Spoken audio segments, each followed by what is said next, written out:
আসসালামু আলাইকুম রহমতুল্লাহ।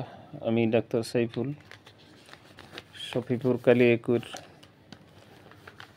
আপনাদেরকে আজকে বর্তমানে সময়ে যে একটি রোগ প্রাদুর্ভাব ডেঙ্গু সম্পর্কে কিছু সচেতনতা সৃষ্টি করার চেষ্টা করব। হাসপাতালগুলোতে ডেঙ্গু সহ মহামারীতে রোগীর সংখ্যা ক্রমেই বেড়ে চলেছে। ডেঙ্গু থেকে রেহাই পেতে কী ধরনের প্রতিরোধমূলক ব্যবস্থা নেওয়া যায়, এছাড়া ডেঙ্গু রোগীকে কী ধরনের খাবার খাওয়ানো উচিত, এসব প্রশ্নের উত্তর আমরা আজকে খোঁজার চেষ্টা করব।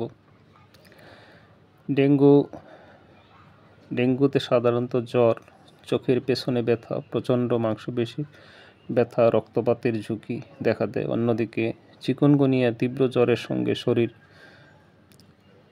শরীর ব্যথা, বিশেষ করে হাড় এবং পেটে ব্যথা হয়, অনেক সময় দীর্ঘস্থায়ী হতে পারে। ত্বকে লালচে দাগ দেখা দেয়। দুটিতেই জ্বর থাকতেও পারে। ব্যথার তীব্রতা এবং কোথাও কোথাও এত বেশি হয় যে ব্যথা থেকে পার্থক্য বোঝা কঠিন। ডেঙ্গু আক্রান্ত রোগীরা কী ধরনের খাবার খাবে? ডেঙ্গু জ্বরের রোগীরা পানি ও তরল জাতীয় খাবার বেশি খেতে হবে, খাওয়ানো উচিত, যেমন ওরসালাইন, ডাবের পানি, স্যুপ, ফলের রস, সহজপাচ্য খাবার যেটা সহজে হজম হয়।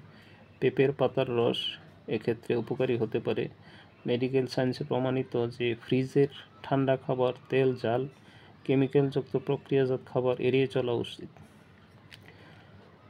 মশাবাহিত রোগ প্রতিরোধে কী ধরনের প্রতিরোধ আমরা করতে পারি? মশাবাহিত রোগ প্রতিরোধে সবচেয়ে বেশি জরুরি কাজ হলো মশার বিস্তার রোধ করা। বাড়ির আশেপাশে জমে থাকা পানি পরিষ্কার রাখা, ফুলের টব, কুলার, ছাদ, পরিত্যক্ত পাত্র নিয়মিত ফেলে দেওয়া, মশারি ব্যবহার করা, মশা প্রতিরোধ স্প্রে, লোশন ব্যবহার করা যেতে পারে।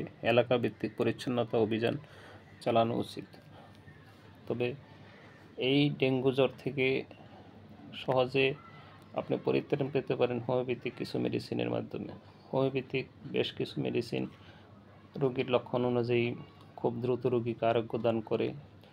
বেলেডোনা নামক মেডিসিনটি যদি রোগীর তীব্র জ্বর থাকে, জ্বর বারবার ওঠানামা করে, কোনো সময় জ্বর ছাড়ে আবার তীব্রতা বেড়ে যায়, শরীরে প্রচণ্ড ব্যথা, শরীরে র্যাশ বের হয়, এক্ষেত্রে বেলেডোনা নামক ওষুধটি তাকে দ্রুত পরিত্রাণ দিবে।